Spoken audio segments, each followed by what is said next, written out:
ஒரு அறிஞரை போய் பார்த்தேன், அல்லாஹ் என்னை மன்னிப்பானான்னு சொல்லி கேட்டேன். அவர் அல்லாஹ் உன்னை மன்னிக்க மாட்டான்னு சொல்லிட்டாரு.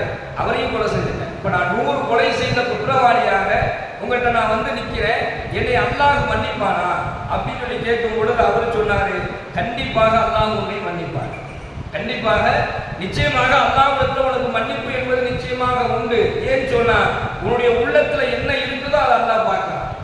நீ என்ன தேவைக்காக வேண்டி அல்லாஹ்விடத்தில் கையேந்திரையோ அந்த தேவைகளை அல்லாஹ் நிறைவேற்றி வைப்பார். அதான் ரப்பானா தகப்பல் மின்னா, எங்களிடம் இருந்து எங்களுடைய தேவைகளை நீ ஏற்றுக்கொள்வாயாக என்கின்ற இந்த வசனத்தில் அல்லாஹ் தான் பேசுறான். அவர் சொல்றாரு, உன் உள்ளத்துல நான் பாவம் செஞ்சிட்டேன், என்னுடைய பாவத்தை நீ மன்னித்து விடு என்கின்ற அந்த தௌபாவினுடைய தேவை இருந்தால் நிச்சயமாக என்ன செஞ்சிருவான், அந்த தேவையை அல்லாஹ் ஏற்றுக்கொண்டு உன்னுடைய பாவத்தை அல்லாஹ் மன்னிச்சிருவான். ஆனா அதுக்கு நீ என்ன செய்யணும் அப்படின்னு சொன்னா, அல்லாஹ்வை வணங்கக்கூடிய நல்லடியார்களை தேடி நீ நடந்து போய்கிட்டே இரு.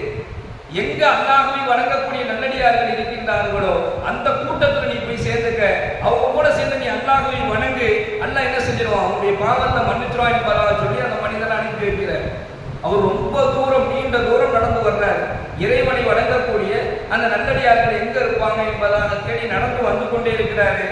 வந்து கொண்டிருக்கக்கூடிய வழியிலேயே அவருக்கு மௌத்தும் வந்துருது, மரணம் வந்துருது. இப்போ நபிகள் நாயகம் ஸல்லல்லாஹு அலைஹி வஸல்லம் சொல்றாங்க, இவருடைய மரணத்தை கையில் இருப்பதற்காக வேண்டி எந்த ஒரு மனிதர் நம்ம மௌத்தானாலும் 2 மலக்குமார்கள் வருவாங்க. ஒன்னு அதாபுடைய மலக்கு வந்துருவாங்க, 2 ரஹமத்துடைய மலக்கு வருவாங்க. இப்ப இதுல யாரு நம்முடைய உயிரை கைப்பற்ற போறாங்க அப்படிங்கறத இங்க நம்மளுடைய அமல்களை கொண்டு தான் அங்க அது முடிவாகும். இப்ப அதாபுடைய மலக்குகள் இறங்கி வேகமா வந்துட்டாங்க. ஏன்னா 100 கொலைகளை செய்த பாவியா இருக்கிறானே, அதனால அதாபுடைய மலக்குகள் அவனுடைய ரூஹ கைப்பற்ற வந்து அந்த ரூஹ எடுத்துட்டு போறதுக்கு வரும் பொழுது ரஹமத்துடைய மலக்குகள் வந்து அதை தடுக்கிறாங்க. இதை நாங்க தான் எடுத்துட்டு போவோம். அப்ப அதாபுடைய மலக்குகள் சொல்றாங்க, இவன் பெரிய பாவம் செஞ்சவனாச்சு, இவன் குற்றம் செஞ்சவனாச்சு, குற்றம் செய்தவனுடைய ரூஹ நாங்க தான் எடுத்துட்டு போனோம், அதனுடைய வேலை எங்களுக்கு தான் அப்படின்னு சொல்லிட்டு அதாபுடைய மலக்குகள் விட மாட்டேங்கிறாங்க. ஆனா ரஹமத்துடைய மலக்குகள் இல்ல, இவருடைய ரூஹ நாங்க தான் எடுத்துட்டு போவோம். இவங்க மலக்குகளுக்குள்ள ஒரு பெரிய ஒரு வாக்குவாதமே அங்க நடைபெறுகின்றது. ஸல்லல்லாஹு அலைஹி வஸல்லம் சொல்றாங்க, அல்லாஹ் மனித உருவத்தில் ஒரு வானவரை மீண்டும் இன்னொரு வானவரால் அனுப்பி வைக்கிறான். அப்புறம் அவர் வர்றார். அந்த வானவர் வந்து அந்த அதாபுடைய மலக்குகள் ரஹமத்துடைய மலக்கு 2 பேருக்கும் இடையில இந்த மனிதரை பற்றி கேட்கும் பொழுது அவர் சொல்றாரு, இவன் பாவம் செஞ்சவன், இவருடைய ரூஹ நாங்க தான் எடுத்திருப்போம். ரஹமத்துடைய மலக்கு என்ன சொல்றாருன்னா, பாவம் செஞ்சது உண்மைதான், ஆனால் செய்த பாவத்திற்காக வேண்டி அவன் தௌபா செய்ய வேண்டும் என்பதாக உள்ளத்துல நினைச்சிட்டான்ல, எனவே உன்னுடைய பாவத்தை அல்லாஹ் மன்னிச்சிட்டான், அதனால இவனுடைய ரூஹ நாங்க தான் எடுத்திருப்போம்னு இவங்க சொல்றாங்க. கடைசியில் அந்த மலக்கு சொல்றாரு, பாவம் செய்வதற்கு பின்னாடி எப்போ அந்த பாவத்திலிருந்து தான் சுத்தமாக வேண்டும் என்பதாக தன்னுடைய உள்ளத்துல அவன் நினைச்சிட்டானோ, நினைச்ச அந்த பாவத்தை தேடி எப்ப அவன் நடக்க ஆரம்பிச்சுட்டானோ, அவன் நடந்து வந்த தூரம் அதிகமாக இருக்கின்ற காரணத்தினால் அல்லாஹ்வினுடைய பாவம் மன்னிப்பு அல்லாஹ் அவனுக்கு வழங்கிட்டான். எனவே ரஹமத்துடைய மலக்குகளே, இவருடைய ரூஹை நீங்கள் எடுத்து போங்க.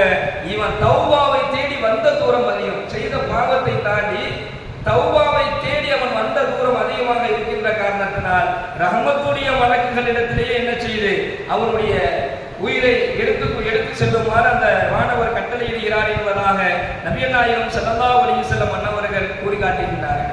கண்ணியமிக்க சகோதரர்களே, உள்ளத்தை மட்டும்தான் அல்லாஹ் பார்க்கிறான். நாம உள்ளத்துல என்ன கேட்கிறோமோ அது நிச்சயமாக அல்லாஹ் கொடுத்துருவோம்.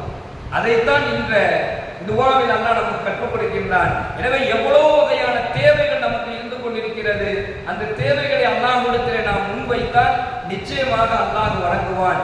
100 கொலை செஞ்சவனுக்கே அல்லாஹ் உடனடியாக மன்னிப்பு வழங்குறான் அப்படின்னு சொன்னா, நாம் எவ்வளவோ நம்முடைய உள்ளங்களில் எவ்வளவோ தேவைகள் இருக்கின்றது, அந்த தேவைகளை கேட்டால் நிச்சயமாக நமக்கும் அல்லாஹ் வழங்குவான் என்பதில் எந்த விதமான மாற்றமும் அல்ல.